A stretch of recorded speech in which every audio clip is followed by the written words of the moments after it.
And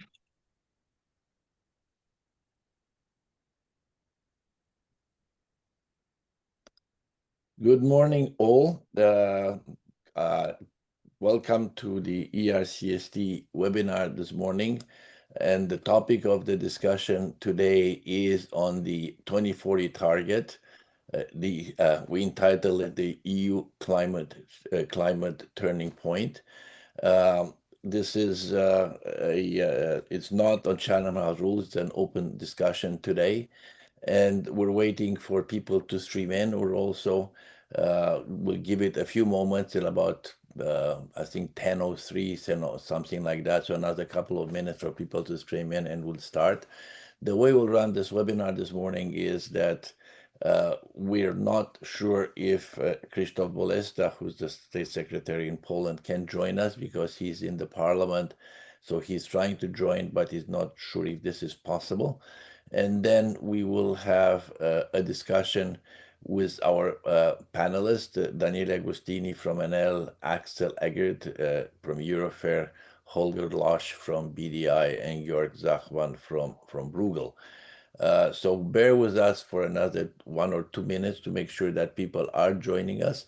Some of the questions that we have provided for discussion today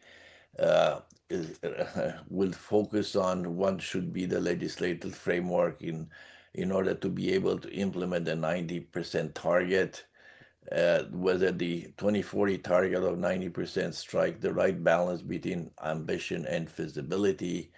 What does the 2040 target mean for the future competitiveness of EU industry? And last but not least, how do you see the role of flexibility to introduce in meeting the 90% target that has been put forward? So it is an important moment. I have mentioned to some of you in the past that I was asked at some point, I think at the beginning of the year, that if I wanted to have a discussion and make any changes, where would the changes start? And I said, this is so convoluted and there's so many intersections and interconnections that it's difficult to pick up one piece of legislation that's important. But if I were to pick one, I would want to have a discussion about what the 2040 target is, because that is in the end going to determine the speed of move. The direction we all know. We all know the direction. We know where we're going in 2050. The speed of travel is something that the 2040 targets will determine. The 2040 target is also connected to another important issue, that the NDC, the National Determined Contribution that the EU is going to have to submit in leading to COP30 in Belém in Brazil. There's already quite a debate over that. I think that this is going to be a really contentious issue in Brazil. So it's quite, when I was very young, there was a series on TV. I'm not sure whether this was the case in Europe, but in Canada, it was called The Long Hot Summer. So that this is promises to be a long hot summer. The commission has given us documents, and they're going. I don't know if they're going away. I suspect some of them are, but most of us are going to hang around for a while to try and to deal with it. So I think that I have spoken long enough to allow people to come in. So what I will do is, Chiara, I'll ask you to start the presentation. I have not seen Chris Bolesta. If he materializes, he will materialize, but he hasn't materialized. Our apologies for this. We know that at this time, especially in Poland, there's a strong debate. You know very well there has been an election. There's strong debates going on, and unfortunately, sometimes we cannot command when people's attention focuses on other things, which are political issues in the country, in the member state. So, Chiara, go ahead, please. Thank you very much for giving me the floor. Can you hear me well? Yes, we can hear you well. Okay, perfect. So first of all, the legal context of the initiative. So it is the Article 11 of the Treaty on the Functioning of the European Union, which states that environmental protection requirements must be integrated into the Union's policies and activities.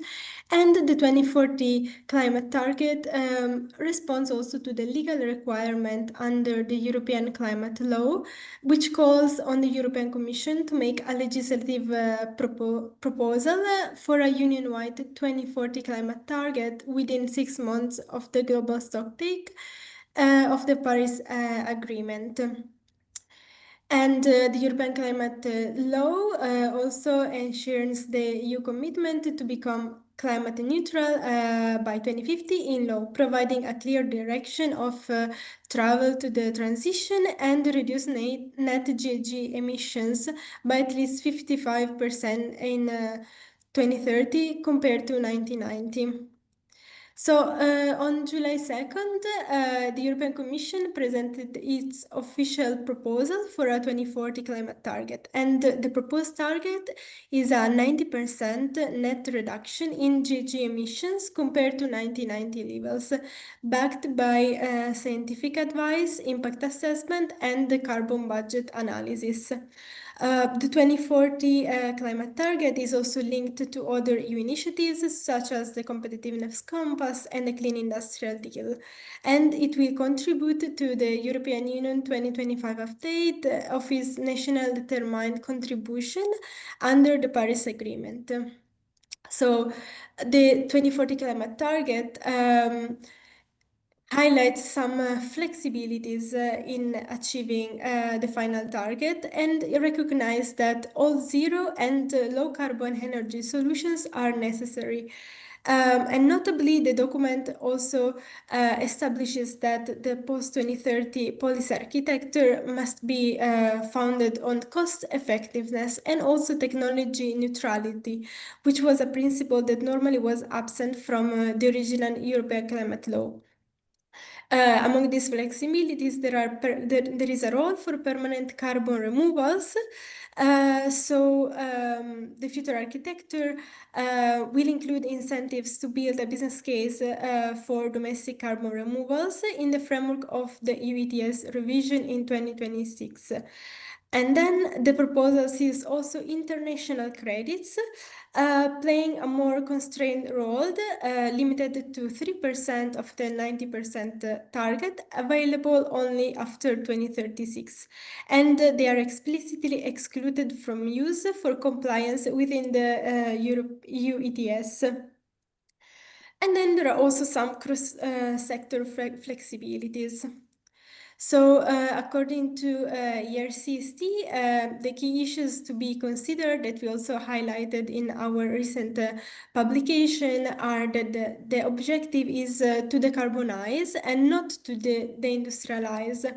The 3% international credits post 2036 are welcome, but they are seen as too little and too late for industry. Also because these credits are not meant for use in the EU ETS, and therefore any benefit to the EU ETS covered sector will be indirect.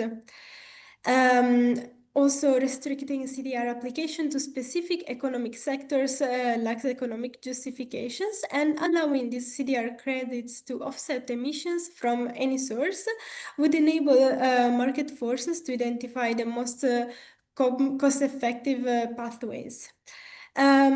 Also, it needs to be noted that in setting these 2040 climate targets, many issues were considered, including the international situation. However, as we have seen recently, major economies are backtracking on climate commitments, and the global efforts lag far behind the European Union in cost and ambition. So, the EU concerns are related to maintaining competitiveness with key economic rivals and not developing countries, and this is under the principle of common but differentiated responsibilities.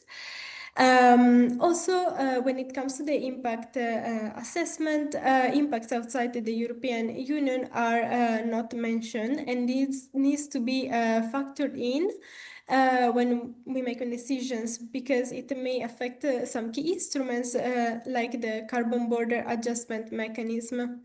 The CBAM in particular is addressed by the communication on delivering the clean industrial deal that has also been published on July 2nd, and it suggests using CBAM revenues to compensate EU exporters with eligibility based on objective criteria and equal treatment in line with the WTO rules. And key concerns include clarity on compensation methodology, risk of overcompensation, and use of CBAM versus EU ETS revenues. Then, when it comes to financing, the Clean Industrial Deal stated framework approved in June is a promising financing tool, but of course needs clarity when it comes to overlapping with existing funding mechanism. And the 2040 climate target also mentioned the mobility sector. And one issue that we also identified is the overregulation, because excessive EU regulation, reporting, and control are stifling entrepreneurship and innovation. And this is often an overlooked but fundamental problems that calls for a deeper rethink of the European Union economic model. So now that the 2040 climate target is out, the proposal has been submitted to the Parliament and the Council for discussion and adoption.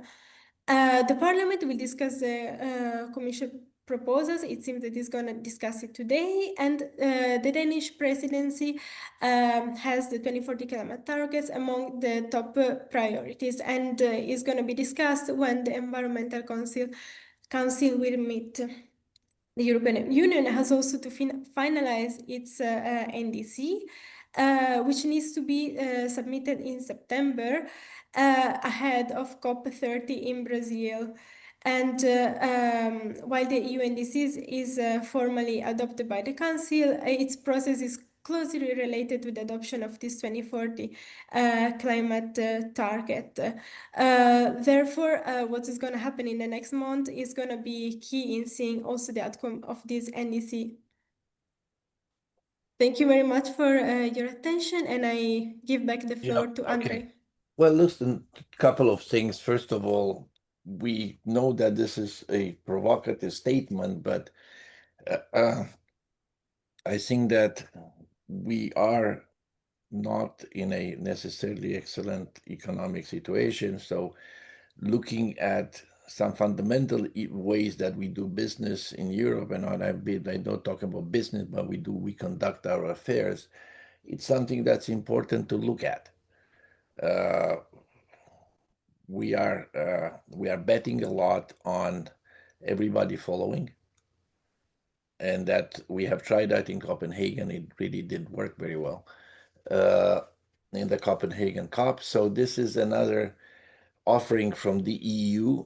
90% by any stretch of the imagination is a very ambitious target. It's not a minor undertaking.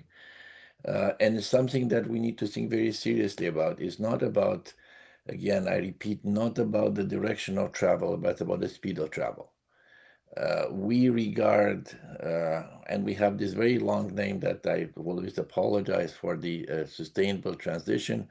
Transition is going to be sustainable. The question is it sustainable in the speed in which we move on the environmental, economic, and social axis? So something to think about. And finally, the fact that a key plank is to look at what others do. It's in all the documents of the EU. It's not necessarily always looked at in depth. Because if you were to look in depth at them, at least in our opinion and our analysis, the EU is plowing ahead at a speed that is quite different from what other people do. And it's something to be considered. Again, we are not policymakers, but it's something that as a think tank we need to point to.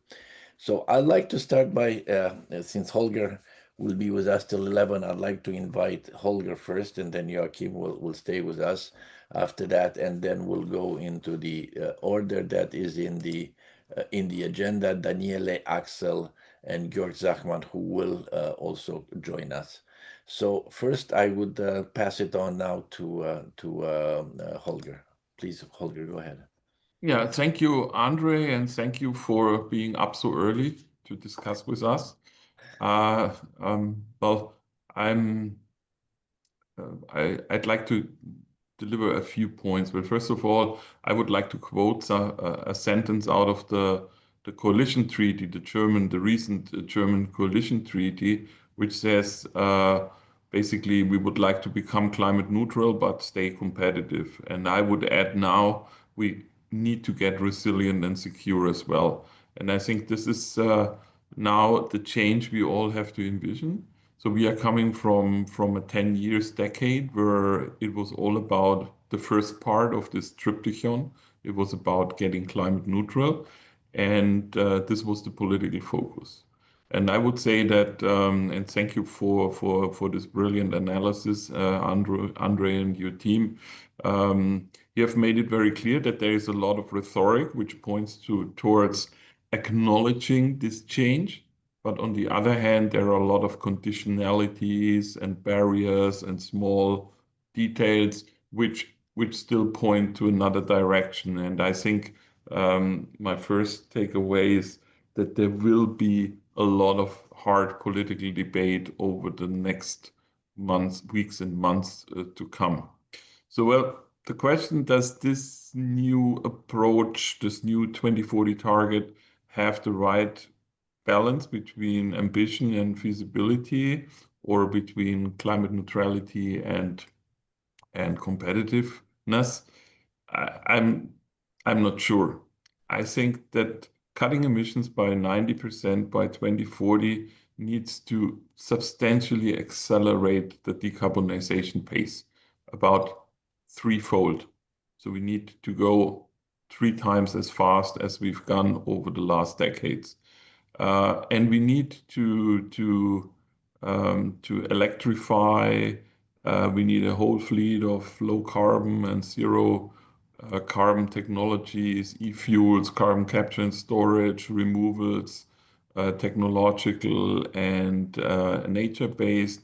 So all of this has to come. It has to come much quicker than before, and therefore I'm not sure if we are in the position to go that fast if we stay the course in the way of regulating, of planning, of managing this transformation. I mean, tripling the EU27 annual reduction rate means, of course, more or less tripling the investment.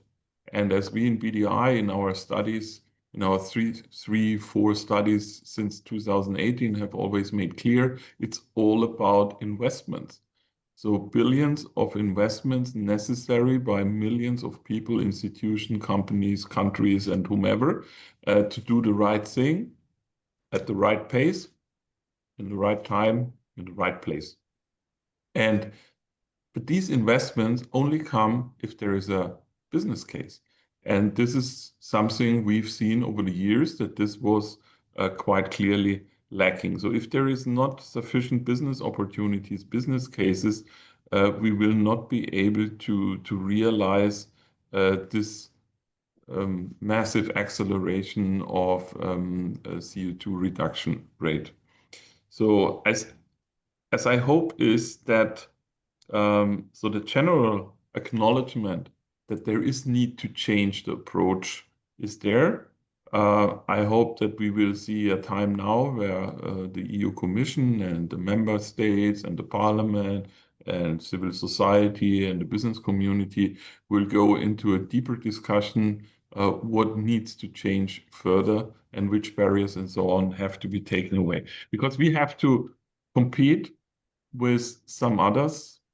Look at the Chinese. The Chinese very clearly are reducing every sort of liability or reliance they have on others by applying green technology, and in this subsidizing heavily, organizing scaling, organizing digression of cost, organizing quality of processual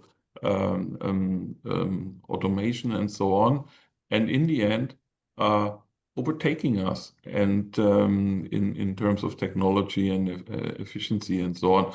The United States, I mean, I don't know if Donald Trump is going to put them back on ground zero on green transformation. I'm not sure if he can accomplish this totally, but nevertheless, they are still a great competitor, and we will need to find ways to become as competitive as they are in a whole. So what I see is especially one thing, and I would like to make it at the case of hydrogen.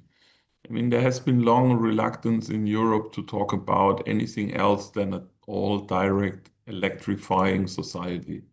We and others, a lot probably in this round, have always said, so we need a lot of molecules. We have 20% molecules, electrons and 80% molecules in our energy system. So what about the molecules? And what we see is then at a further stage, EU Commission said, okay, we need hydrogen. And there were large targets and 10 gigawatts and whatever, and imports and so on. But then we are faced with a complexity of regulation, which is absolutely crazy. I always make it, I always take a soccer example for that. And Andre, thanks for your condolence on Jamal Musiala's bad day. No, but this is like Europe is behaving on hydrogen and other technologies like a football coach who's saying to his team, you have to shoot a goal. And the players then say, of course, coach, we go and shoot a goal. And then he says, no, it has to be a backward bicycle kick with the left foot in the right upper corner in the 63rd minute and only on Wednesdays and Fridays. This is about the transforming the red regulation into a soccer example. But I think if this is really the biggest problem of mankind, we probably have to take a few more risks to battle it and not have a absolute risk-averse approach, regulating everything to the last detail, and with this, not unleashing innovation and investment, but leashing innovation and investment. And I think this is something which is clearly not changed in the communication we've seen on the 2040 target. This is a mindset issue. I would add another thing. It is very obvious that with tripling the reduction factor necessities for 2040, we will have to talk about ETS, about the ETS endgame. So where is this going? We have this discussion in Germany. Germany has a 2045 climate neutrality target. There's a political debate. Shouldn't we go to the European 2050 target? And me as an industry, I always say, oh, we would love 2045 as our final target, because our final target, looking at the ETS, how it is working today, is going to be 2039. No more certificates in 2039 or maybe 2040, maybe 2041. I see a lot of signals in the EU Commission that they are aware that they have to do something, but this is a very clear case where there's further discussion needed. ETS 1, ETS 2, all of these problems the member states see now. And of course, the question of an efficient or effective carbon and investment leakage concept, we still all changes taken in, we still are very, very strongly doubting the efficiency of CBAM. So I think this is another thing we have to look at. And something I always try to make clear.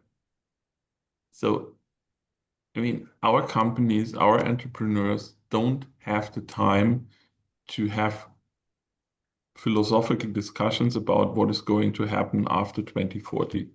They have to decide now, is there a case to invest? Is there a case to produce? Is there a case to exist in Europe, in Germany, in the middle term future.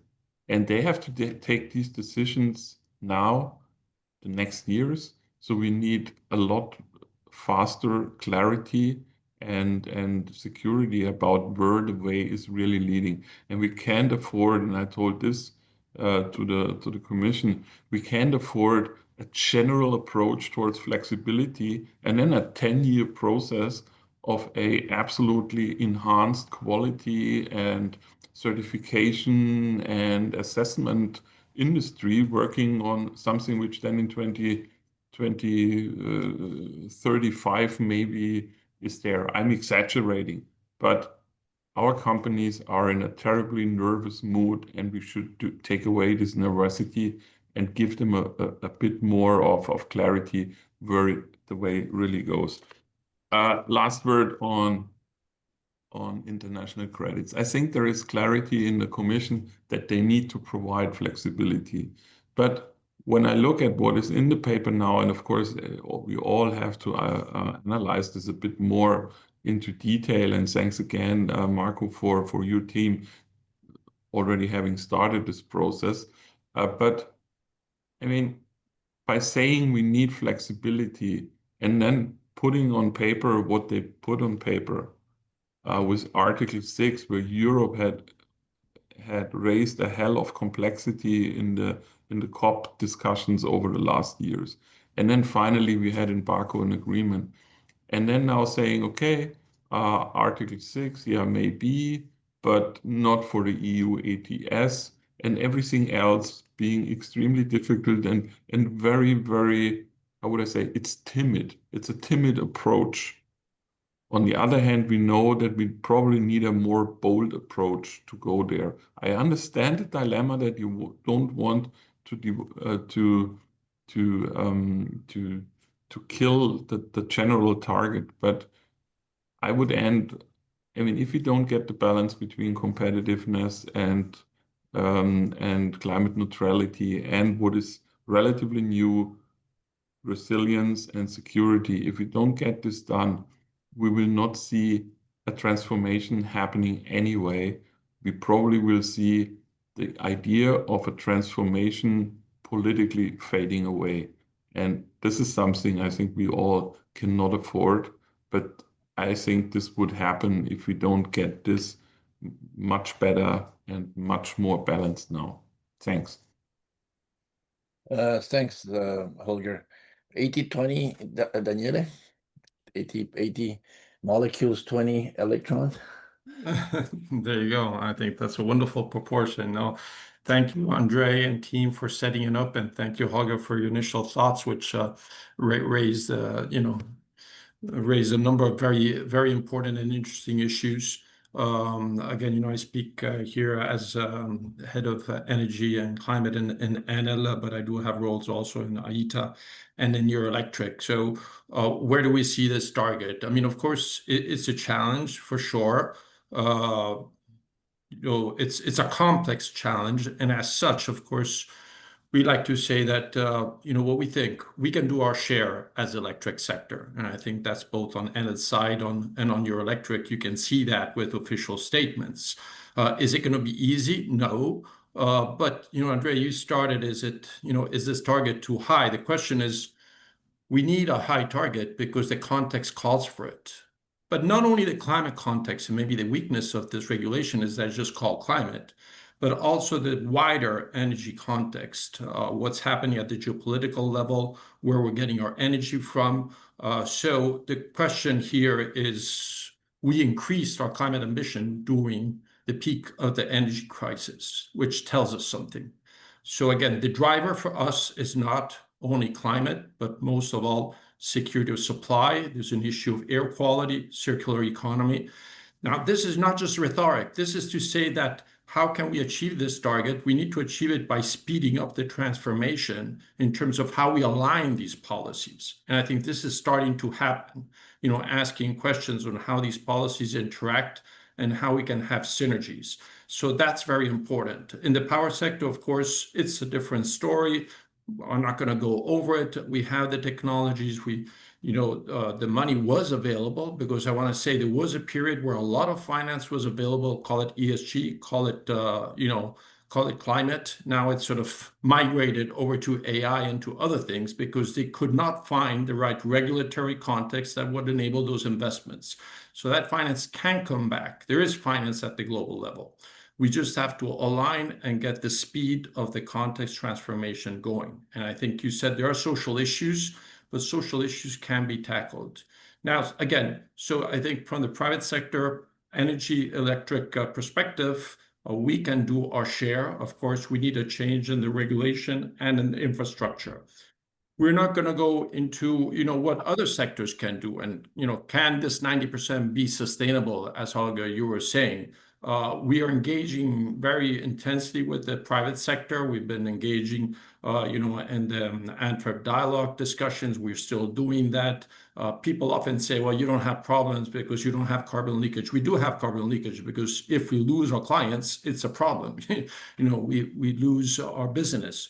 So we are very keen and engaging very, very intensely with the industrial sector. It's a difficult discussion, and Holger, I agree. We have to look at the East at China. We look at the West at the US. Let's be careful. You look at the East at China, and there's temptations in Europe of nationalizing again. And China is nationalized, but do we want to go in that direction?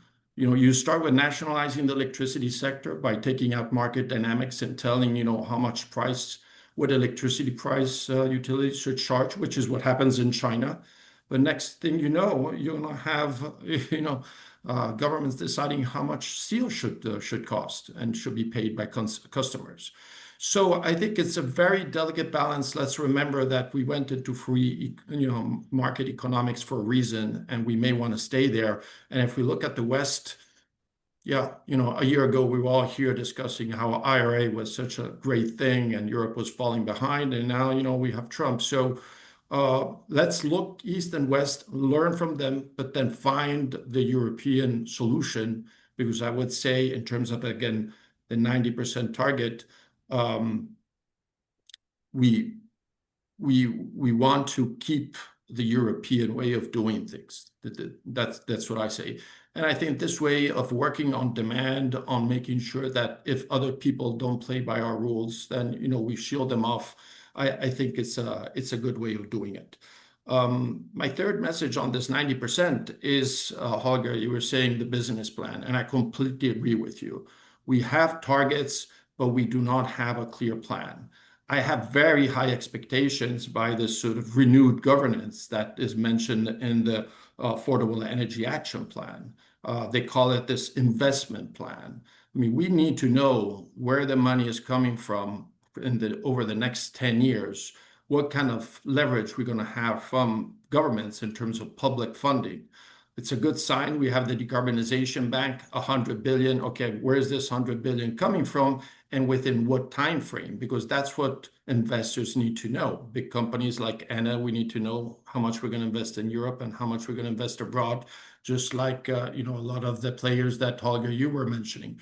So we need to have a much more business plan approach. I've had discussions with DG Klima. They seem to have aligned in that direction, and we have to help them to better understand how they make these targets credible, and how the speed of transformation will be there. We can lead the way. I mean, again, if I look at the steel sector, and Axel, obviously you're there. I mean, electric arc furnaces are, a great innovation. And if I'm not mistaken, the Chinese are doing it, but, we started it, we see it spreading, so we can innovate. The question is, how do we keep that innovative edge? And I'd like to finish this discussion. Competitiveness is key, but let's remember that we started losing competitiveness way before the energy transition started, really. We started losing in the textile sector and the chemical sector in the early 2000s. So we just need to have a bigger strategy, but we need to think very hard about it. And again, in my eyes, the resources are there, and we need to focus on those sectors that are exposed to international competition. So again, the energy intensives that we have, around the table. We need to keep them in Europe and make sure that those 100 billion go to them. We need to make sure that the ETS revenues, they all go to those sectors. And we need to make sure that the ETS2 revenues actually go to mitigate the impact of ETS2 on those small companies that are most exposed to the ETS2 and to those users. Too often we spend money, or national governments are not spending money in the right way. So on 90%, that's my overall impression on credits. There are some things that I think the overall approach is a pragmatic one. I think it's an important signal that we're giving our global partners. I agree with Holger. Maybe it's, I don't know if the volume, I mean, we can always increase the volume. Where I'm concerned is the time frame. 2036 is pretty far out in the future. And so I think the signal to our global partners that, yes, we want to cooperate with them, we want to use these, is too out in the future. It's too out in the future for a lot of the investors that right now are preparing the ground, expecting closer deadlines. So we have some doubts on that side. On environmental integrity, again, I mean, I don't want to be repetitive, but Holger, I agree with you. I think we've discussed these things in the past. We need to be very pragmatic. There's more value to a carbon credit than just a ton. A ton is a ton, but we know also within Europe, it's not always a ton is a ton, because depending on where you go, what sector you go to, you have different levels of preciseness. In that, and in a previous life, I was working for Ernst & Young doing accounting of CO2. So I know what it means to measure CO2 accurately. What perplexes me is focusing solely on what is called permanent solution. I will call them technological removals. I think that may be short-sighted. I think nature-based removals do have a role, an important role also in terms of other benefits, in terms of biodiversity. I've seen we have now a strategy on nature credits, and I think it's an interesting one, but that needs to be aligned with the carbon part. We need to make sure that these different policies talk to each other and build the synergies. So that's my perplexity on environmental integrity. Last thought is on the removals, in the mention on the removals. I think it's very important. I was very relieved again that there was a focus on the hard to abate sectors. Again, we need to focus that those precious tech removals or non-tech removals and those precious molecules that Holger, you were talking about, where we need them in the hard to abate sectors. Let's not be tempted in using it in other sectors, because we know they're going to be precious, rare, and especially precious to our competitiveness. So I was very happy to see that specificity. And again, I'll leave it to that. But overall, my impression is of high pragmatism.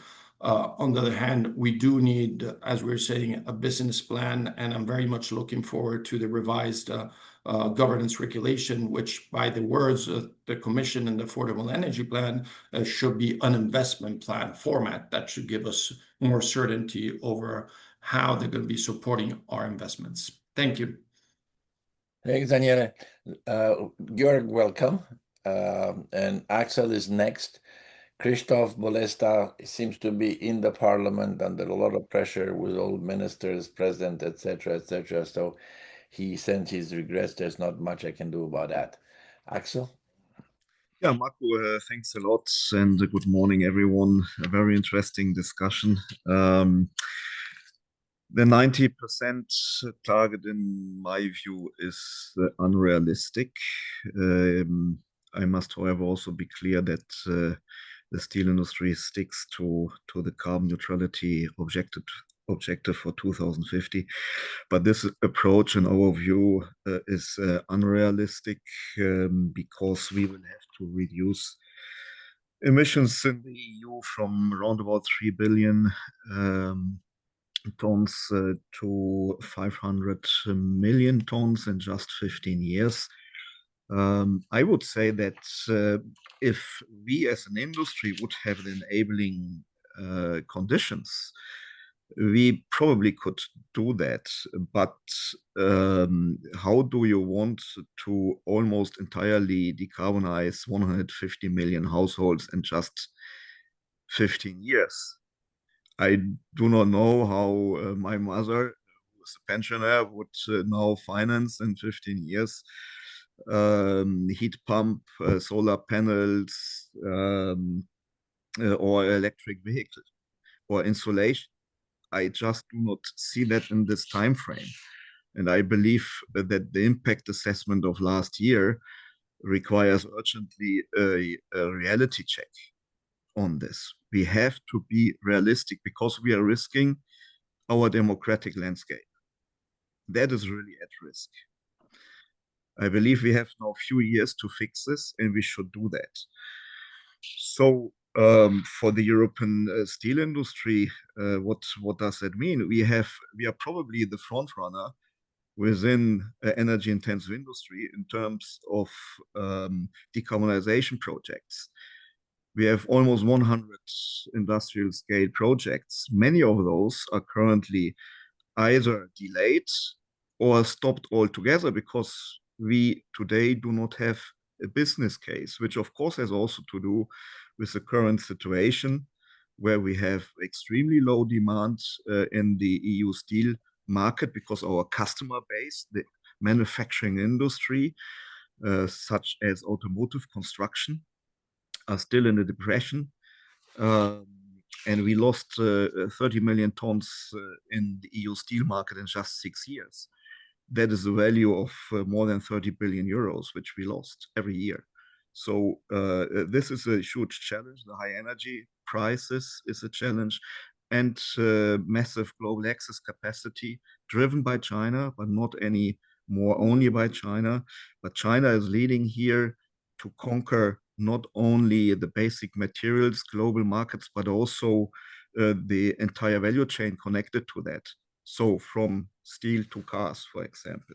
So this puts enormous pressure on the EU, where we have a front runner status in decarbonization. And I think we can be proud of that and we should succeed. But we need to be very careful that we take all the people on the street with us and that and are able and enable us to achieve these objectives. Now, we will need round about a doubling of electricity supply, and the electricity needs to be clean. I don't know how we can achieve that in basically 15 years. It's very, very difficult. So we definitely, this is probably one of the first points, speed up the infrastructure deployment to achieve that and to bring down the energy costs for those who have to implement that. And then, of course, we are talking in particular about all those who are competing globally, because green steel has its price. A ton of green steel will increase by 50% and the costs roundabout, and we will not be able to compete on global markets anymore. And we are not sure whether we will even be able to compete on EU markets under the current CBAM. So this is a huge challenge for the industry. The Commission takes now a new avenue, I would say, with the Green Industrial Deal and with all the action plans which are connected to that, such as for automotive, chemicals, and steel. That is the right direction. But is the speed sufficient?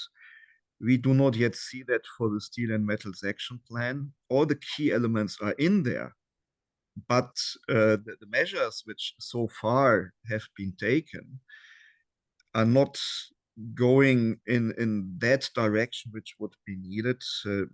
For example, the CSAF is much too restrictive for our industry to really get the support which we would need, in particular for the energy supply. The Steel and Metals Action Plan basically has 6 pillars. That is the global overcapacity, which is squeezing the European steel industry. That is fixing the CBAM, That is affordable energy costs for the companies, access to raw materials, in particular to scrap, and lead markets, including European content and investment support. And of course, quality jobs for the transition is also very important. If I look into all these pillars, the two key ones, the one is on trade, and the other one is on CBAM. The key issues have not yet been fixed, so our companies are unable to invest in their decarbonization projects. If they do not do that in the next few months, they will not be able to achieve the 2030 target, even, where we will have to reduce at least 1/3 of steel industry's emissions in Europe compared to 2018 levels. That is still our objectives. But if you are unable to execute the investment, the installations will not be operational by 2030. And with the decreasing cap, in particular also under the CBAM, we will lose a large part of the free allocation, more than 50% by 2030. If the first installations on industrial scale are not running, then of course you are even not able to reinvest into the next step. So this is a huge problem for us. We have the plans to go from the blast furnace route to electric arc furnace with direct reduced iron, also carbon capture, use and storage. We do currently, as I said, not see the business case for that because of the high energy costs as well. We have the hydrogen which we would need for that is not available today, needs to be clean. The electricity to do that, to produce the hydrogen, is not available. We will have to externalize the parts of our input materials, energy intensive input materials. We cannot afford to externalize all. It's also technically probably not possible, but we will have to import part of the raw materials from outside the EU. And I'm speaking in particular of direct reduced iron, HBI, hot briquetted iron, which is easier to transport. A part of that will have to come from third countries, but also there, the infrastructure is not there. One of the most promising projects on this outside the EU is is initiated by Vale, which today is providing a large bulk of the iron ore to the European Union. There you can produce the hot briquetted iron based on hydrogen. They have today still relatively cheap electricity, clean electricity. But the project has a size of 2.5 million tons direct reduced iron. We need 80 million tons to decarbonize our industry in Europe. And a large bulk of that would have to be available already by 2030. So even with external sources, it doesn't seem that it is possible today to go into that direction. So from that perspective, ambition, yes, but the objective 90% 2040 is definitely too ambitious. We need definitely now to implement the key elements of the Steel and Metals Action Plan. If we cannot fix global overcapacity, if we cannot fix the CBAM, and here we are in particular talking about resource shuffling, we need a level playing field. Our competitors do not have a similar approach to decarbonize their domestic steel industry. We have a huge problem. And therefore, if resource shuffling, export is not solved under the CBAM, there's also no way how we can continue investment in Europe. When we are talking about permanent removals and the flexibilities under this new proposal, we believe it should be more flexible, definitely more flexible. Permanent removals are still very limited and very expensive. So also under the ETS, we believe international credits would make sense to achieve this flexibility, because the residual emissions will be at least 10% in our industry. So we need somehow more flexibility to cover these remaining emissions at the end of the day. Also, tools like the market stability reserve could be used to increase a bit more the liquidity in the market. The linear reduction factor under the ETS should be rediscussed to avoid an overly strict cap. And least but not least, free allocation phase out trajectory for CBAM sectors need to be kept under review in the case that the CBAM will not be effective. We are now not asking to shoot a hole into this system, but we need to be able to react on the realities in the market and for our transition. I stop here, even though there will be many more things to be said. Thank you. Thank you, Axel.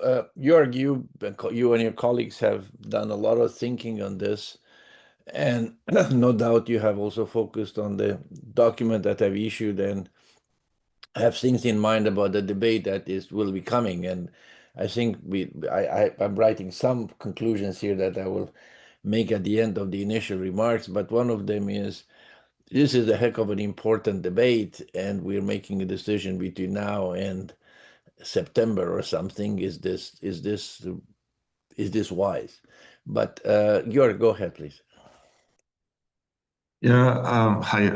First of all, thanks a lot for inviting me, and I'll try to use my 7 minutes to throw a kind of more bold and provocative idea at you that I wanted to would be very happy to get some reaction on, because we haven't formulated it yet out, and maybe it's stupid, but maybe it's also a way forward.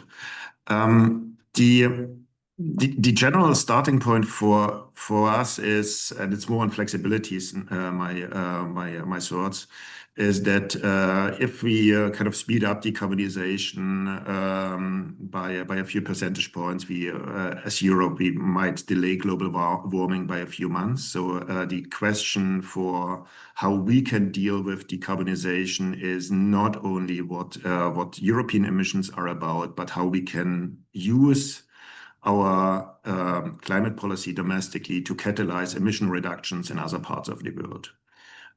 So my starting point here is that the nationally determined contributions that are regularly monitored and ratcheted up provide already some form of inclusive and widely accepted approach. So I don't think we should reopen that box, but try to make it fruitful in the for global decarbonization action. And so what in my view is needed is that the EU should leverage as much as it could its own carbon budget to move the global needle.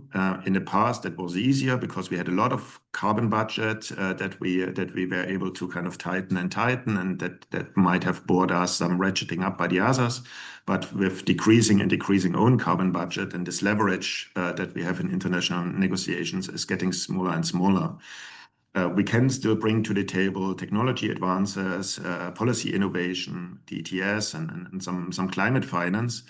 But the question is this going to be enough to get a critical mass of partner countries to ratchet up their Paris agreements? So what I would like to argue is that we should think about a three-pronged approach. The first one is strong domestic mitigation targets need to stay. So we need to show others that we are not hiding away from massively investing into decarbonization technologies and policies, so that others can copy our kind of decarbonization approaches. We second need a robust financial architecture to encourage other countries to meet and ideally tighten their own climate commitments. And then third, we should leverage significant financial contributions from domestic emitters to finance emission reductions in third countries.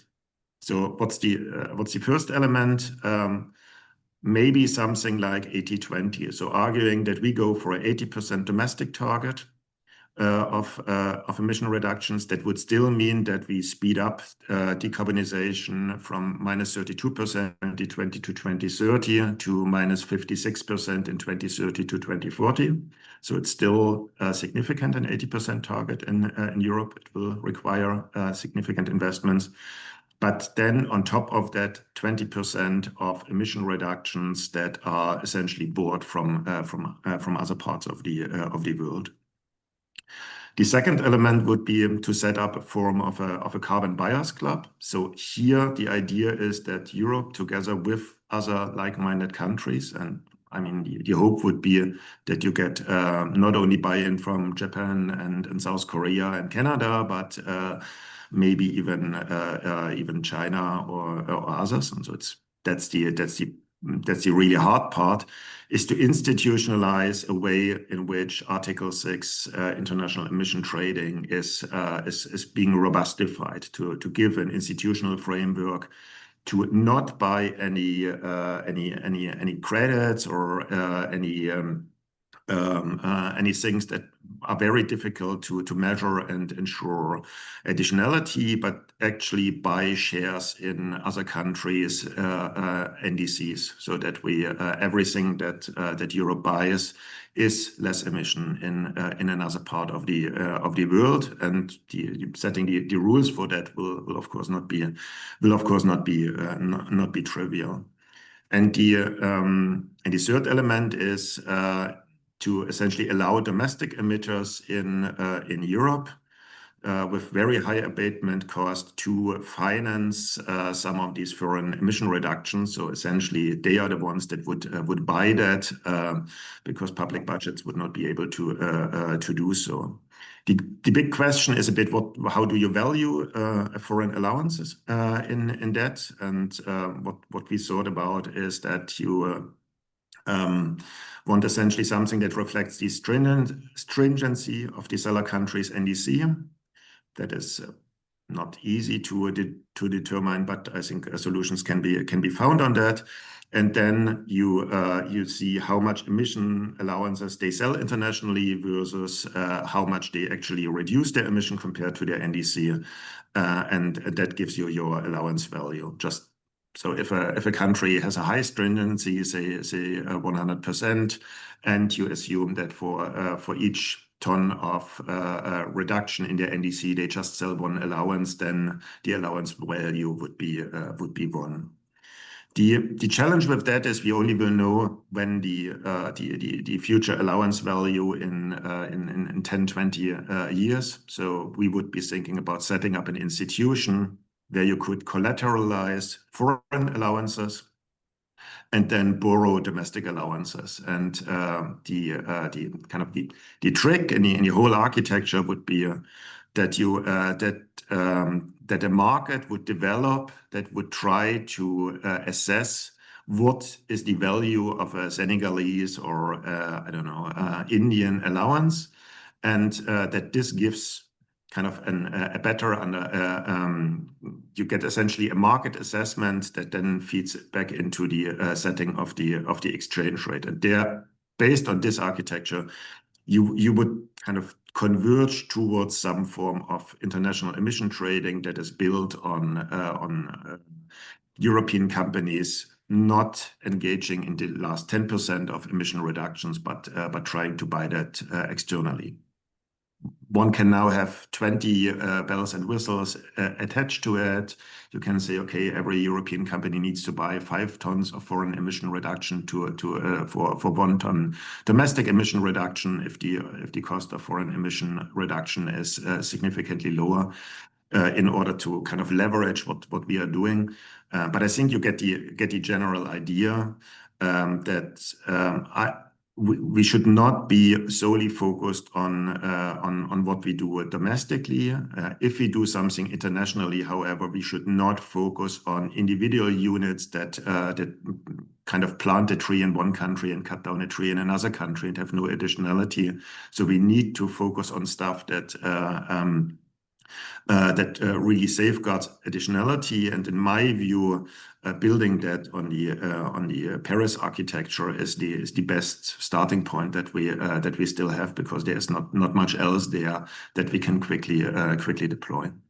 Yeah, leaving you with that and hoping for some discussion. Yeah, thanks, Georg. Appreciate this, and good to see proposals, because I think it's kind of we're all unhappy about life and happiness and the pursuit of freedom, but it's also good to hear proposal. Like a couple of remarks that I will make based on what I heard. One of them reminds me of some discussion that we're having in 2016, 2017. I can't remember when the ETS was being reviewed, and after the the MSR and that whole discussion, Daniela, you'll remember. And at that point, I kind of said, you guys want an evolution or a revolution, and obviously people have voted for evolution. In this case, Holger seems to say, well, it is very timid.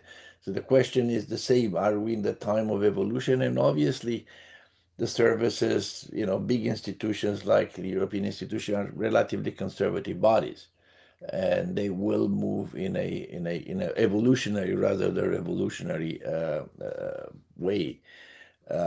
I would agree with you, Daniele, because in the end, even though you're not regulated anymore, or I'm sure you haven't been regulated because you stayed, at South in the past, but if you still have a cost base, a rate base, if you want, and if you start losing Axel and his organization and others, then to make it up, something is going to have to happen to rates, and this is not going to. I mean, it's going to worsen the situation, not making better.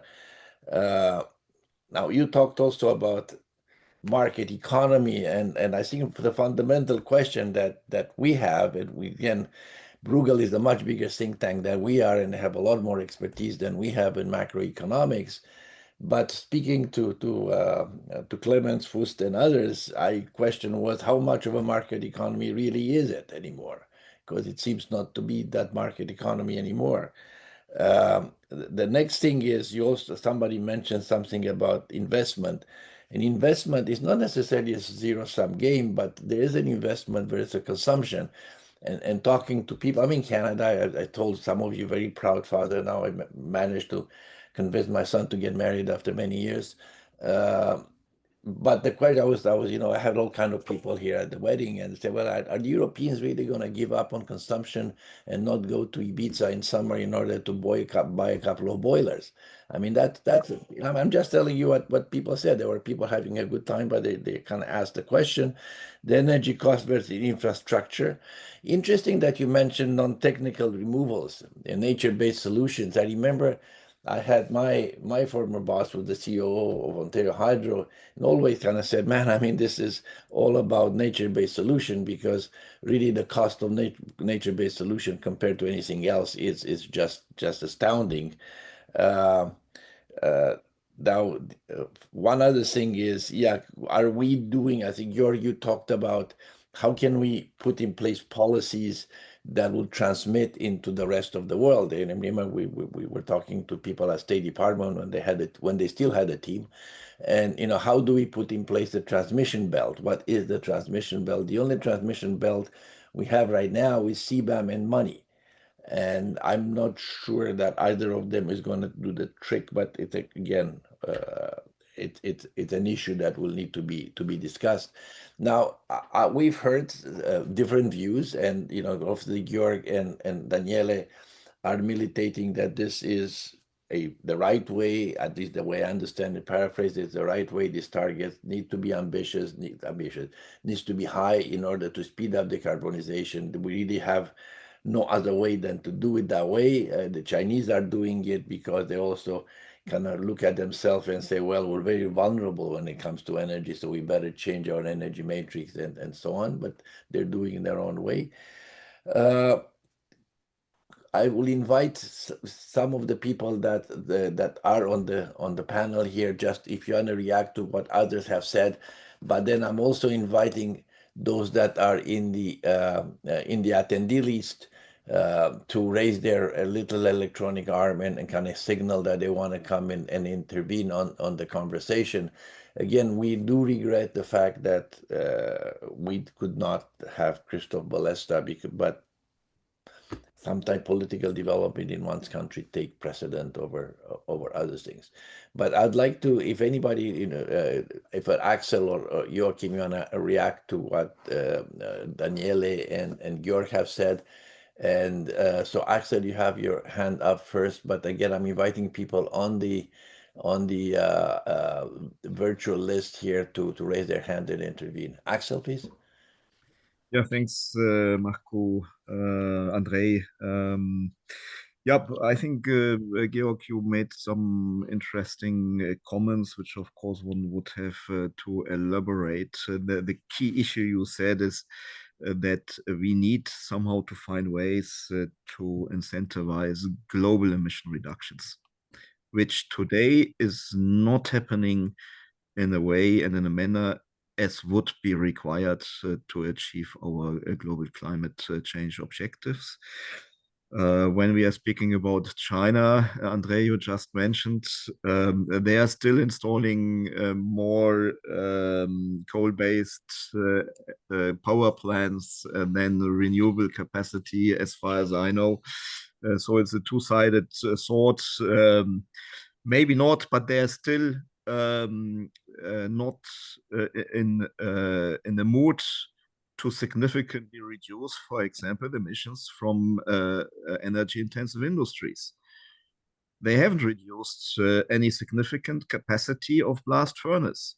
What they are now doing, and some others as well, and that is the biggest issue under the CBAM, they are reacting to the European emissions trading scheme and the CBAM in a way that they are putting capacity only designed for the EU market, while the CO2 intensive production, they continue to sell on the domestic and other third country markets.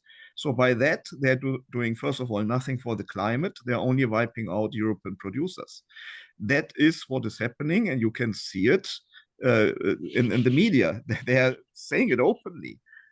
New capacity, 5 million tons in Indonesia, for example, designed for the EU market, will come. So, and that's of course a problem. On the one way, one can say, look, great, they are reacting. But on the other side, it is not stimulating really the entire decarbonization of our competitors globally. And there we need to do more. And the CBAM would be also the right tool to do that. The Commission is looking into that. How can we avoid the so-called resource shuffling that those companies are really not simply reshuffling from blast furnace steel to electric arc furnace steel and only export from there to the EU, but that they are also decarbonizing the rest of their domestic industry. And there are ways how to do it. The principle measure which Europe should take is all those CO2 emissions reductions which domestic producers have to do have also to be done by those who want to trade with the EU. Otherwise, it will not work. We are already about to lose our export markets. We had 30 million tons of exports of steel 10 years ago. Now we have 15 million tons. So this is already being reduced. Now the CBAM will accelerate that, or the ETS will accelerate that when the free allocation goes down, that process. So it would be good really to look into product policy as well. The downstream sectors have to be added under CBAM. So those who are producing steel intensive goods, for example, or aluminum metals intensive goods, and transporting these goods, the derivatives, how they are called today, they should also fall under the CBAM. The Commission is also looking into that. If these measures are doing right, you have a much higher incentive, at least for the global industry, to decarbonize, because Europe is a huge market. If you want to put your products on the EU market, you should also decarbonize. And in my view, one cannot say that industry in China or in South Africa is a developing country industry. We all have the same suppliers. We all have similar issues with energy, raw material supply. So from that perspective, industry should not be qualified as being developing. That would not be the right way if we really want to address global climate change. We have to be more courageous in bringing to the boat our competitors. Very well, Daniele, you first, and then Magnus Nilsson is on one of the interveners that have asked to join. So Daniele first. Yeah, no, very good. And Axel, I think you're right. We need to distinguish between sectors. Some sectors are intrinsically global, and we need to treat them as intrinsically global. So completely agree with you. Just quickly reacting to your questions, Andre, on free markets. Pure free market is Far West. We don't want to go back to the Far West. The stronger wins, the weaker just dies on the street and things like that. So I think in Europe we've tried always to strike the right balance. Is what we're doing now, to control or not enough free. I think we're in pretty much in the right range. It's a bit like the MSR. We're in the right range. But so on free markets. To your American, Canadian friends, I should say, because given our quality of life, it's a question of how you measure your quality of life. And again, the energy transition and decarbonization is not only about climate change, it's about other items. And I think we should really remember that, because, we had energy crisis. We're probably might be heading in a new, even worse energy crisis as the Middle East heats up, and on the other side of the Atlantic we have some stochastic behavior. So there's a lot of other advantages to that. But the most interesting part, and I'll be brief, it's evolution versus revolution. I think if you look at targets, legislation, yeah, it's probably an evolutionary perspective. What we need is a revolution, but in two areas. One, in using more of a systems approach. So having greater policy synergies, policies talking to each other. And again, we've seen recently how some of the policies were readjusted because policymakers at the EU level realized that maybe they weren't really working together. But more and more, the Commission is really making an effort in coordinating the different policies. So I'll make an example. The systems approach, again, going back to our Antwerp dialogue activities with industrials. Before Antwerp, there was a huge discussion on flexibility. Of course, we can't force everybody to be flexible. Some people are more flexible in their energy consumption than others. We do not need everybody to be flexible. We just need those who can be flexible. I look at the residential, I look at large part of the transport, to be flexible so that they can allow, the energy intensives to be less flexible. And so again, if you look at the systems and we pursue together a systems approach, there's a revolution that can take place by not, being only focused on one's own little compartment. And again, I think in the private sector, I look again at Antwerp, there's been a lot of this cooperation and more dialogues going on, and we need to do more at the government level, where often policy silos still persist very strongly. The other aspect that's a revolution is control. In the private sector, it's been, more than a decade that we've implemented the plan, implement, monitor, review.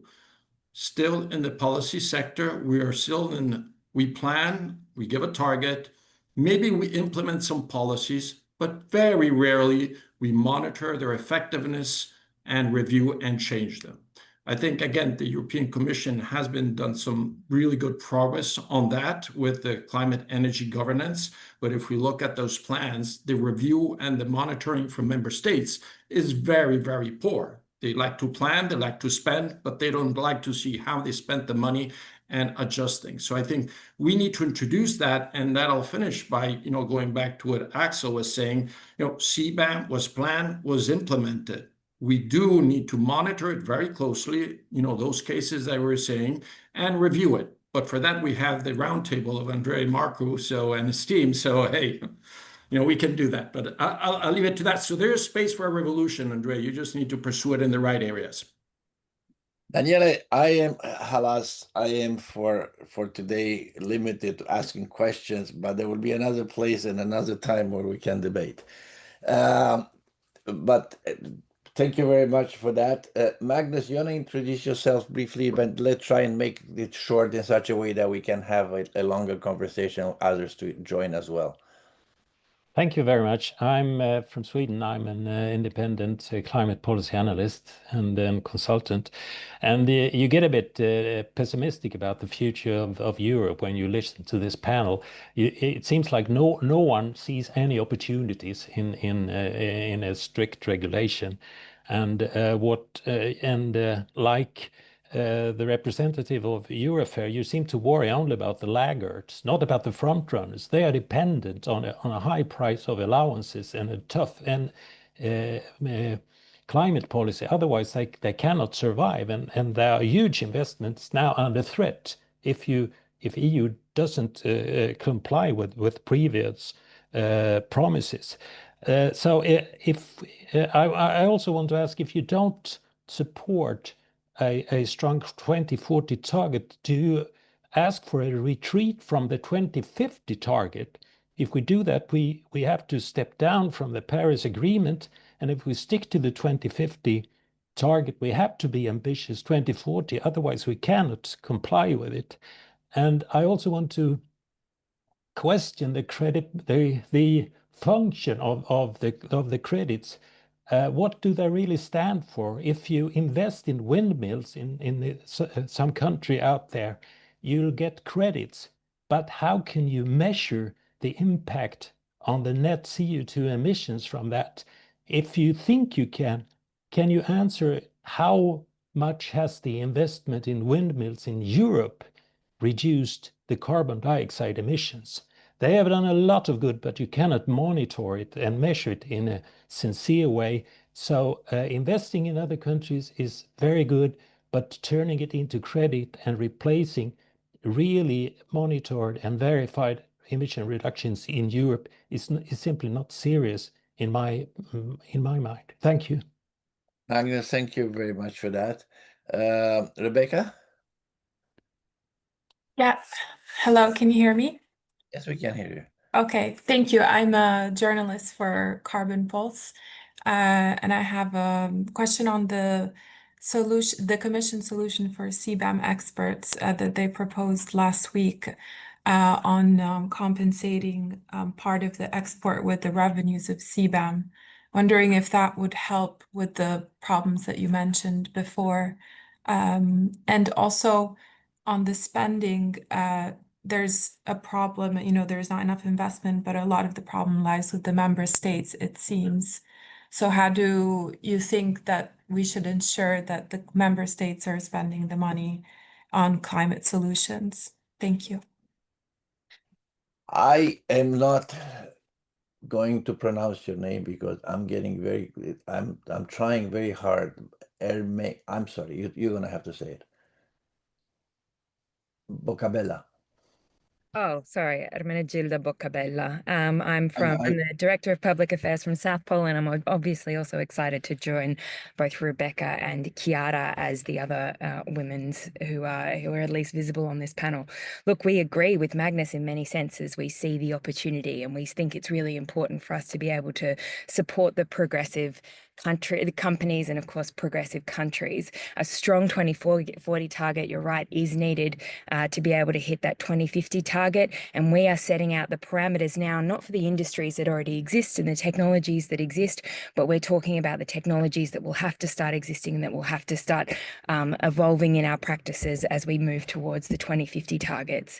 Magnus, of course, I invite you to have a look at some of the methodologies in and around the credits that are generated, in particular for those that are used to replace either coal or in the use of renewable energies. They're available on the websites, and they're openly available to the public on the websites of most of the credit operators. We support the comments of Jörg Zachman and this idea of, and we think the introduction of a carbon buyers club is extremely important, but Axel, you're very worried about CBAM, and in fact, if anything, the Chinese approach by creating a bunch of steel products or ferrous metal products that are just meant for the European market demonstrates that leadership can be effective. We know the UK is going to bring in a CBAM, and in fact, what we should be calling for is other countries that we're aligned with to also be bringing in a CBAM. Flexibility, exactly what Daniele says. We have to be flexible where we can, and I really call that out. The reality is that, geopolitically, energy security and the energy transition go hand in hand, and that's where flexibility plays such a key. My parting message is all of us on this call were old enough, or maybe not Chiara, but all of us on this call were old enough to be in this debate in 2015, 2016, 2017, where we listened to a European industry, for example, talk about how there was no possible way they could achieve the technology that would be required. Back then, companies like Tesla and BYD didn't exist, and now they sell the most electric vehicles in the world, and they're using the most products. That could have been European companies, but we listened to the automakers. We should be listening to the innovators. We need to be listening to the innovators more than we're listening to the naysayers, especially in Europe. Thank you very much. Well, I'm glad that you mentioned Ellen. Now, next time we're going to mention Donald. Who was it? Tobias. Thank you, Andre.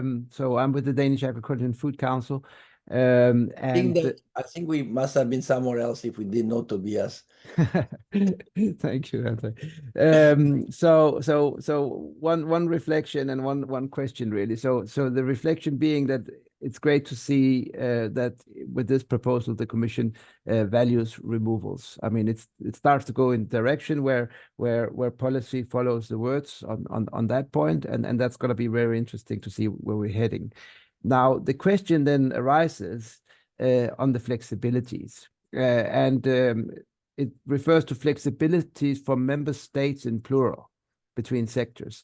And we just don't know, and this is, I put the question to the panelists, if you might be able to enlighten us, if this actually builds on an assumption that the effort sharing regulation is there to, it's coming back, because that's member states in plural. That's 27 different targets for different member states.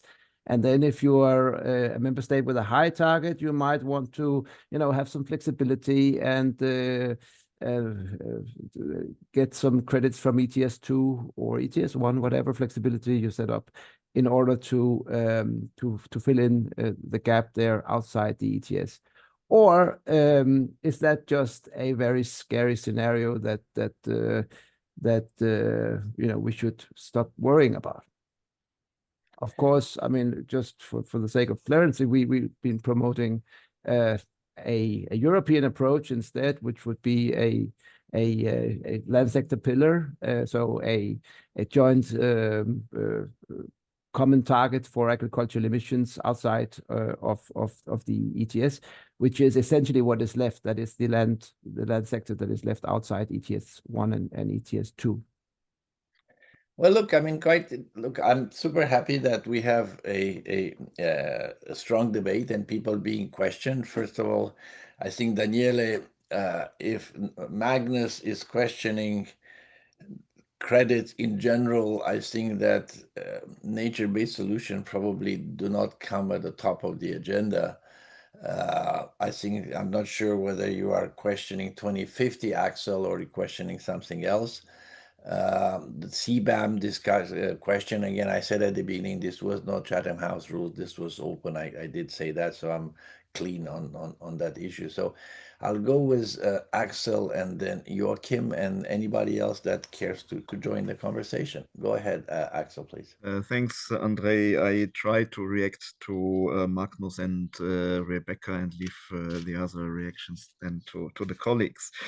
No, as I said in the beginning, I would definitely not change the 2050 target. That's not what we are asking. But we need to find the best way forward to achieve that. I believe that 90% by 2040 is far too high. Not so much because of the steel industry, but because of the society as a whole, because I believe it will be very, very difficult to achieve that in just 15 years. It's easier, in my view, if you want so, to decarbonize 20 blast furnace sites in Europe, which are called hard to abate today, than 150 million households. That is my point. But if you want to decarbonize these 20 blast furnace sites, you need to establish the enabling conditions first, because otherwise the companies investing have no business opportunity. They are betting on the future. And that is the problem which we have. That is why some of my member companies have now, at least temporarily, withdrawn their projects. That's a shame. Should never have happened. If we would have had the right set of measures from the beginning, or let's say last year, we would not have had these decisions on withdrawing projects today. So, and that is why we are pushing so much that this Steel and Metals Action Plan, which is a great plan, but it has to be implemented one-to-one of the political spirit. And when it comes to those who are now going forward with producing green steel, they need a high carbon price. Yes, but they don't get this premium. They don't get the green premium. Speak with them. Some said a few years ago, yeah, we will achieve that, but it's not there. It's for marginal volumes. It's really for niche volumes or marginal volumes that they may get a certain green premium, because also our customer base has to compete globally, and they are looking very carefully into all the costs. So we need to find ways how to level the field for the whole value chain here. When it comes to CBAM revenues, I'm happy that there is a communication, one paragraph about CBAM exports. We will have to analyze this, how this can contribute. So we had asked to give free allocation for the exports in a way that the difference between the carbon price in EU and in the destination country of exports will be granted with free allocation, so that we could continue to compete. But it's much more complex than that. If you are asking how much the revenues will help, definitely they will help if we get these revenues for the companies who are exporting, but it will probably not be that you would reduce one-to-one the CO2 costs in the EU from the export price, because then the exported product has a price below the domestic price in the EU. And that could lead to trade tensions, even anti-dumping measures. So these are some question marks, of course, behind how can you actually use the CBAM revenues directly for your exports. It's rather that you probably will have to use it for reducing your production costs within the EU for the whole product category we are talking when you are exporting. So it's a bit more complicated, and from that perspective, the key issue on the CBAM remains this resource shuffling, where we say, look, it's better to give for the first years, at least until 2030, a default value on CO2 for all the imports, which is, for example, at the average of the CO2 emissions of the steel industry in China when they export products to the EU, so that we have a bit more certainty and then can develop a more refined system on the level of the CO2 levy of imported products in the future. Yeah, I have to say, Axel, for my sense, I do spend a lot of time in UN negotiations, and I can tell you that I was in Bonn this at the end of June, where the G77 led by the BRICS, have been extremely insistent, aggressive, whatever word you want, on issues of unilateral trade measure and CBAM. I think that this discussion on resource shuffling is going to be a really interesting one. We have done work on this with Michael Melling and Aaron Cosby. We'll continue to do this towards the end of the year. But this is going to be a really, really, really challenging conversation. I can guarantee you that this is going to be super challenging. The order I have now is Joachim, Georg, Daniele, and then Magnus back. Rebecca, if you have if your question has been answered, if not, maybe you want to come back. But I want to make sure that you're satisfied. Joachim, please. Okay, thank you, Andre. Thanks very much. And well, a few points. My impression first is that the mindset of the Commission is still very much pre-2019. They have there is a lot of lip service to, yeah, we are in geopolitical crisis and so forth, but if you read the text and the communications of the Commission, I at least can't see that much has changed. For example, if I quote from the communication of the Commission on the 2040 climate, they say investments will lead to new business opportunities, unquote. No, this is completely misjudging the situation. It's the other way around. If you create business opportunities, then investments will come. And that's, for me at least, exactly underlining what Axel has just mentioned in quite some detail, but it is apparently necessary to reiterate in ever more detail, because this is not being driven home to many people, I think. Another point is the relationship member states to Commission. You see that, or I think you can see that in the Clean Industrial Deal.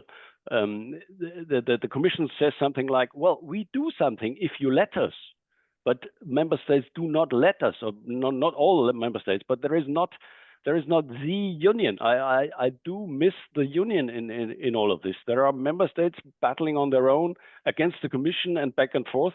That this is going nowhere. I'm very curious. Daniele mentioned the governance regulation review. I'm very, very curious indeed what this will bring. Will this be?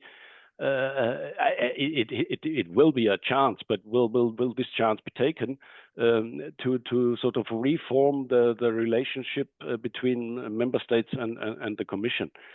Another point I wanted to make is the non-linearity of transformation. We are pretending every time we are pretending, well, we do a nice trajectory till 2040 and everything's fine. No, there is no linear transition, full stop. A good example for me at least is the e-crackers in the chemical industry. They are on their way, but they are not yet there. So they won't contribute to 2030 target or something. They will be there 2035 or something. Then they will really bring down the emissions. So time is of essence, and in that context, I'm wondering more and more about a linear reduction factor. Perhaps it's not a sensible thing to have a linear reduction factor. It should be a non-linear reduction factor or a sector-specific reduction factor. That's concrete points we need to talk about when we talk about the ETS review, for example. And if you allow one last thought, the Commission is always talking about innovation. Yes, we need innovation, but no one, the investment is not there to get to investments, and so it's always a sort of vicious circle here, because as Holger mentioned at the beginning, if we are serious about the 2040 target minus 90%, we need everything, and we need everything advanced and simultaneously.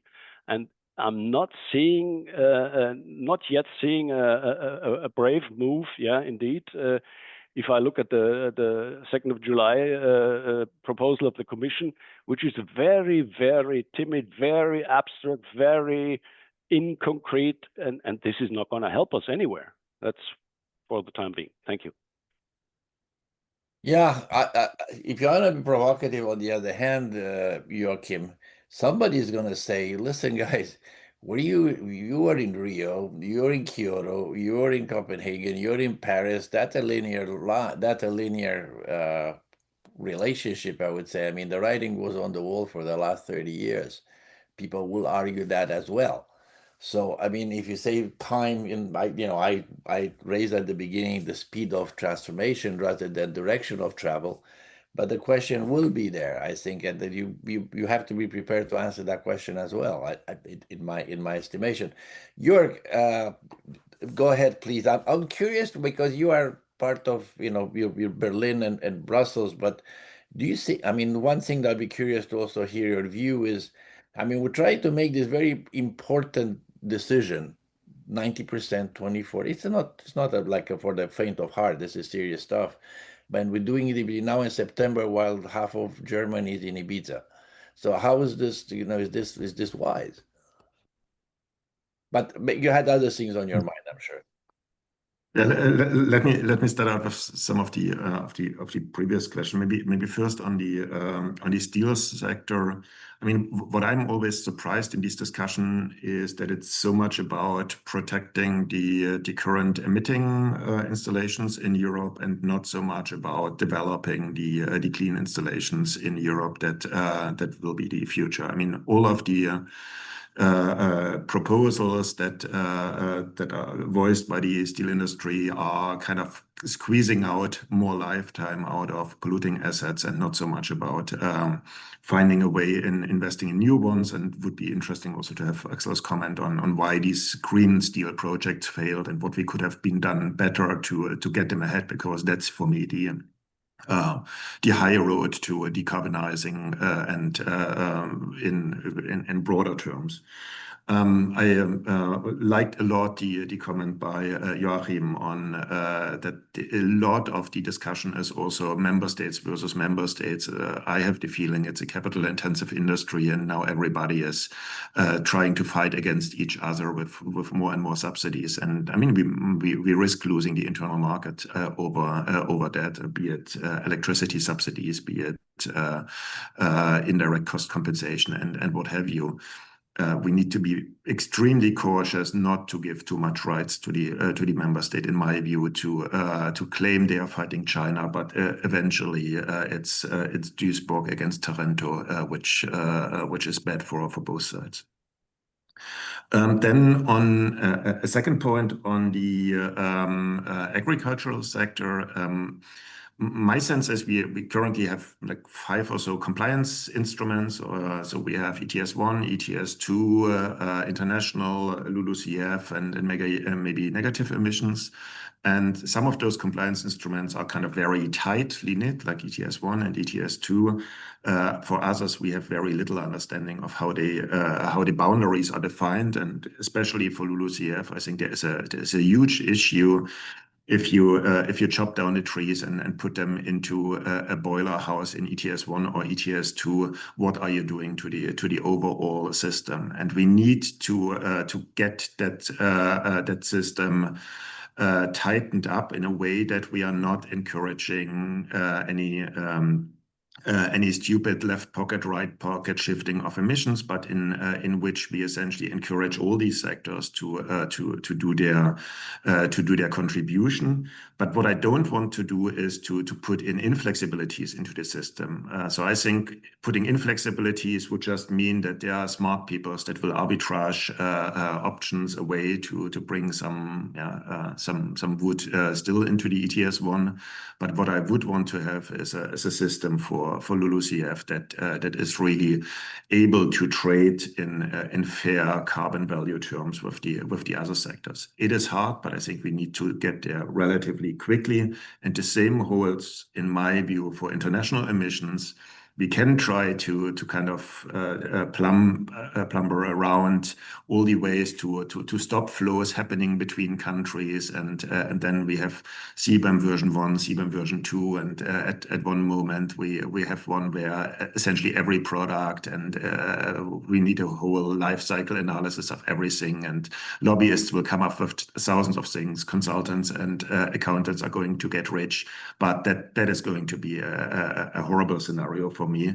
So we need to find ways for speeding up some form of international carbon trading setting, in my view, to overcome that. And to Magnus' point, I'm 100% with you, and I think it doesn't necessarily make me popular in this round. Yet I think most of the project credits is very hard to justify how they provide actual additionality. It is in my view, the past experience has been very difficult with them, because when you don't have a compliance instrument and you just can create a credit for a certain project that might have happened anyway, or that might then through a waterbed effect kind of increase emissions somewhere else, or allow somebody else to pollute more. We will not make any progress here. I don't see any accounting framework that can properly deal with that. I would return to the Paris Agreement and say we base everything needs to be backed up by NDCs. We need if you do project based, you then have a second layer where this is all backed up by NDC transfers, and we need to really value what other countries are doing if we allow this type of trading. So I would allow a lot of international trading. So as I said, some 20% or so of imports into the European Union, but this stuff needs to be kind of watertight. Thank you. But you're sorry to say this. I'm not Al Gore. I did not invent the internet, but I did negotiate Article 6. I can tell you that, and I was not one of the timid negotiators in the room. And actually, there is a transfer of NDCs. It's called corresponding adjustments. So the NDC transfer is happening, and the EU has received Magnus. With all due respect, I'm also still a negotiator. I negotiate for G77. It's totally true, and that requires disclosure. But the EU has been very, very insistent and very, very, some would say difficult. They got into serious blows with the United States over these negotiations because they insisted on some very, very strict and complex safeguards. They got it. They got everything they wanted. So I think that, as to some of these things need to also be put in the context of what was negotiated. And if you negotiate a Paris Agreement, then what good for the goose is good for the gander. You can't take parts of a Paris Agreement. Either take the whole damn thing or you don't. Daniele and then Magnus. Yes, no, feeding on that, and also what Georg was saying. First of all, I'd like to clarify, of course, we support international credits. They have to have the highest environmental integrity. I think it's part of a free market that who buys the credits can decide, what characteristics they have. So yeah, they can be Article 6, but if the EU decides that they want to make sure that there's more stringent requirements, they're the buyers, or we are the buyers, and we should be free to do so. And it shouldn't be controversial, and hopefully in time, the two are going to converge and those additional criteria will become irrelevant. I think credits, obviously, we know they have been controversial. I think, unfortunately, they came up in the wrong way. As in, of course, if we leave going back to the cycle, plan, implement, monitor, review, if we leave to the media, the monitoring review, then obviously the media's business is to sell, and to all due respect to Carbon Pulse, which I respect very much, and I don't classify them in that camp, and I like some of the journalists that made others, but I think that review should have come out from somewhere else. It should have come up from the IPCC. It should have come out from governments to really say, okay, some projects, and Georg, you said, obviously were wrong. The additionality was not there, but what are the real statistics? and make sure that it was a sort of impartial review rather than sort of a review that was, but it was very useful in flagging the problem. And I think Magnus, again, you said, okay, how true are some of these projects? Now I'm speaking again, we do develop projects. We operate in 30 countries. We're not big developers these days. But I want to remind you, I mean, I was just off a call with the Young Africans yesterday, our Enel Foundation. We have these dialogues with young African professionals in government and in companies. A lot of question on carbon pricing on projects. I mean, the advantage of carbon pricing market economics is that you have a multiplier effect of the people who are out there scouting for opportunities, scouting for technologies. And that's very important. So yes, the rules have to be strict, but the ability of mobilize market forces and all these players on the ground is very important. I had the same experience in India and in other parts of the world. So again, should it be only market-based? No, it's got to be a combination of top-down, traditional, slower, dependent on politics, and bottom-up climate finance that we need to see there. And again, going back to the nature-based that you mentioned, Andre, and again, I think we should look at the impact, overall the impact of these credits. We looked at activities of nature-based removals in South America. I mean, it's not only about carbon removal, it's also about ecosystem services. It's about biodiversity, which is a huge problem. It's about adaptation to flooding. So again, to say, well, let's not, do that project just because we're not quite sure if it's removing 1 ton or 0.7 ton. My reaction is say, hey, discount it, do 0.7, but at least we're getting all those side benefits that those projects are bringing, including transitional finance. That is very much needed from the nature-based solutions part. So again, we need to have a systems approach when we look at credits and not just focus on, are they removing exactly that same amount of carbon that we're removing in Europe? They may be not, but they have other benefits. There's been discussions about discounting and safeguards, and we should keep going in that direction. So again, I see this proposal of opening from the European Union very, very positive. I just have some perplexities on the time frame, but as Enel, we're looking into it. You're right, Daniel. I mean, in the end, you mentioned, and I was in this business in a time, and I knew that governments, government of Austria, government of Belgium, Flanders, they were buying what they wanted to buy out of a portfolio. The fact that these are actually not called offsets, these are called credits. The fact that the European Union chose to offset 1-to-1 was a choice. They could have easily made a choice to offset 1 to 0.75. That nobody stopped them from doing that. That was their perfect right. Magnus and Peter Bocek then.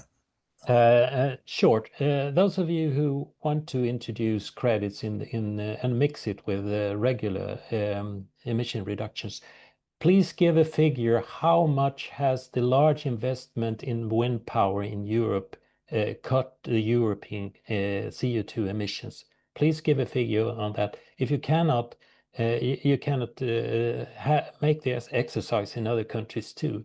Second, that the investments in clean steel have been withdrawn is logical, since the investors need stability and the politicians don't give stability anymore. So the investor are uncertain of the future for those investments, and if they are uncertain, they stop investing. So what the politics need to do now is create stability, stable conditions, and then the money is there, and in introducing credits is a way of creating instability. Yeah, Magnus, but there is also the question at the end of the day. Daniele likes this one. That my former member of the board from Vale, when I was CEO of AIDA, used to say, the 11th commandment: who pays the bill? Because somebody will invariably pay the bill, and maybe it's not Axel's members, but in the end it's the consumer. Somebody pays the bill. So I mean, is the European consumer willing to pay that bill? Based on what I see, unless we pass a regulation on product standards that you have to have the standard, or else you do not sell in Europe, or you don't sell either European production or non-European production, doesn't matter. This is not going to go anywhere, but that comes with a very heavy political price, and that's something to consider. I'm not saying yay or nay. I can have that discussion somewhere else, but it's something that, you know, we have to be cognizant of the fact that somebody at some point is going to have to say, you have to buy this product, or else it's not going to fly. Peter Bocek. Thank you, Andre, and really a rich discussion I enjoy very much. From the chemical industry point of view, I think I should be saying we don't comment on the target. We never have. However, we see what is happening to our own sector right now. And just last year, we counted some 11 million tons of closures of industrial plants, chemical plants in Europe. And this number is going up steadily during this year already. So we are worried. And to Ermenegilde, I would respond, she gave the example of Chinese car companies that are so successful. This is the direct result of huge subsidies. BYD alone got $1 billion of subsidies, according to an IMF report I read. So it is a different policy China has chosen than Europe has. And we cannot simply say, look at these brilliant examples and why haven't you done the same? Well, we are a different political system, and we cannot compare apples with pears in this case. What I would like to say is, indeed, we need flexibility. And what we have given ourselves with regulation is a kind of straitjacket, and not enough flexibility, and a perspective that obviously does not attract investment. It is not creating a business case. It's the same like Axel mentioned. We see a lack of investment, but we see a huge investment elsewhere happening at the same time. The chemical industry is growing globally, but in Europe, it's not the case. And we are losing our exports. We are losing big time over the years. This is, we look at this with great concern, and we will hope that this chemical industry action plan will turn the tide, will be a game changer that we expect any moment. But one core element to achieve emission reductions and to have investment into low carbon is, of course, low energy costs or competitive energy in Europe. That's the same for Axel as for anybody, any energy intensive industries. As long as we don't get that, we will be really depending on subsidies big time, and that is not a very stable perspective for investors anyhow. So let's see what we get, and we will comment on that for sure. Thank you. Daniele, you are coming back. You know, I was provocative. Just your comment, just to answer your question, you know, who's going to pay the bill? I think you have to remember when you come out with that next time is the bill for doing things, but who's going to pay the bill for not doing things? Because there are also very significant costs for remaining dependent on fossil fuels, and we should consider that. And to Magnus, I completely agree with you. And as an NL, you know, more than half of all of our capital plan for the next 5 years is on the energy transition, a good part on renewables, and we're leading in many countries on that. And the other part is on infrastructure, which is the other key thing, the smart grids to support all that flexibility in those renewables we're talking about. But again, Andrea, also think of who's going to pay the bill of inaction. Sorry, you were provoking me, so I had to.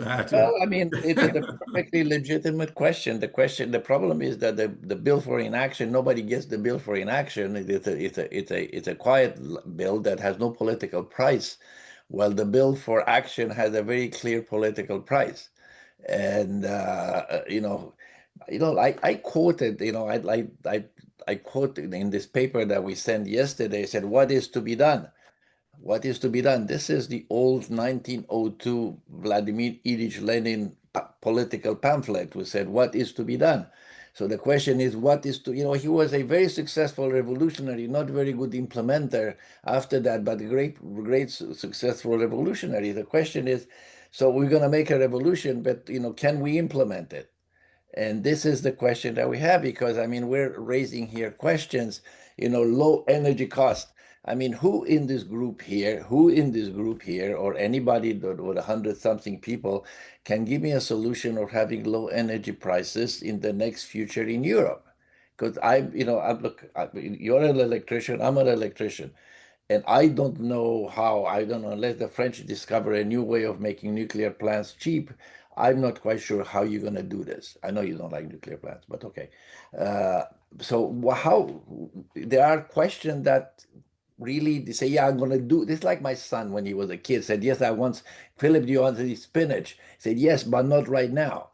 So it's a little bit like that. So we want to do all these things and say, Axel says, I'm going to do this, and I'm going to do, and Peter says, I'm going to do that, but I need this, this, and this. And some of them I question whether they're deliverable. I mean, yes, but if we make everything more expensive, Andre, then this is certainly not the solution. And that's what we do with ETS. That's what we do with CBAM, by the way, unfortunately. Any last words of wisdom? But again, I do appreciate, and the point is, my main concern right now, I think that we're having a debate, and look, I think, Daniela, you mentioned something very correctly. I think, who is going to monitor the implementation? There is an implementation of ETS. We have our own report, good, bad, or indifferent. We hope it's good. The Commission has its own report that they do yearly. There's going to have to be a implementation and success of the CBAM, defining the KPIs for CBAM success. Now that is an interesting conversation. How do you measure how do you measure the success of CBAM? And I'm, right now I don't have in mind. With Michael and Aaron, maybe we'll come to some very interesting conclusion. But I'd like to invite anybody, Georg, or anybody of the initial panelists, including Chiara, anybody who wants to make any kind of closing remarks, because we'd like to be on time. It is about, what time is it? It's 6 o'clock. No, it's 6 o'clock in the morning here, so I'm just getting started. But anyone, Georg, any last words from you? No? Axel, Daniele, Joachim, any last word? Again, apologies. Well, I'm always on the as you said, focus on implementing what we have. And I think on market design, there's a lot that needs to be implemented in the right way to get those energy prices down. This is controversial, I know, but if we don't try to implement it properly, we will never be able to say that it doesn't work. And I think we should also focus on the two revolutions, having more of a systems approach. And I think it's already happening along value chains and across industrial value chains. And so we have to keep that engagement and working together. And the cost control, let's make sure that, we complain that it's costly, but it's also true that we are wasting a lot of money, public subsidies. We have a new opportunity, as we were saying with, Joachim, let's see what comes out from that governance regulation. If it's really an investment plan, as they say, it should be in the Affordable Energy Action Plan or not. And let's make sure it is, because that's what we need to make those investments, convincing for our shareholders. Absolutely. Without, at the end, it all boils down to molecules and electrons and where they come from and how affordable they are. Axel. Yeah, thanks. So there are a lot of initiatives now by the EU, by the Commission. We need to implement this with speed, in particular when it comes to issues like the energy infrastructure, of course, but also with courageousness. If we have a steel and metals action plan, and maybe today a chemicals action plan, we should not implement half measures. That should be bold, precise measures which gives business certainty for investment. That is very important. If you are not clear about these things, then I fear it will take a lot of more time to make the investment decisions. What we need to do is not to protect the industry. We need to protect our transition. But for that, we need the right measures now. And that's Walter Cronkite used to say, and that's the way it is. For those of you who don't know Walter Cronkite, you're too young for that.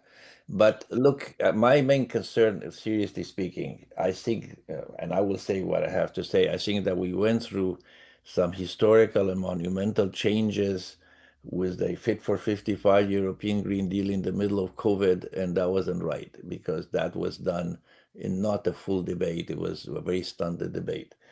And I'm worried now that we're getting in the 2040 debate between, I repeat, it is the 7th of July. We want to do this by the middle of September. I don't know, Daniel. I suspect by August 1st, you're going to be away somewhere nice in Italy. And I'm not sure where Georg and Joachim will be, but they will not be in Berlin, I don't think, in the next 90 days. So how exactly we're going to debate this, and how, is this the right way to do it? Nobody's questioning the final destination. The question is, do we really have the time to have a serious debate in this time frame? That's my only question. So thank you all very much. Chiara, first of all, thank you for putting the presentation together, and all my colleagues in putting our document together. I all encourage you to download it, so we have a lot of downloads on the website. We still have one final discussion, I think, on CSRD, CS3D sometime a week from now, Chiara, right? And after that, the piece will depend upon, will come upon us, and we'll go on vacation. So anyway, if I don't see you guys, have a nice summer and a good debate on very important issue for Europe. Thank you very much for participating today. Yep. Thank you to you and Thank the team. you. Thank And you. to the panelists. Bye, everybody in the audience, of course. Bye-bye. Bye-bye.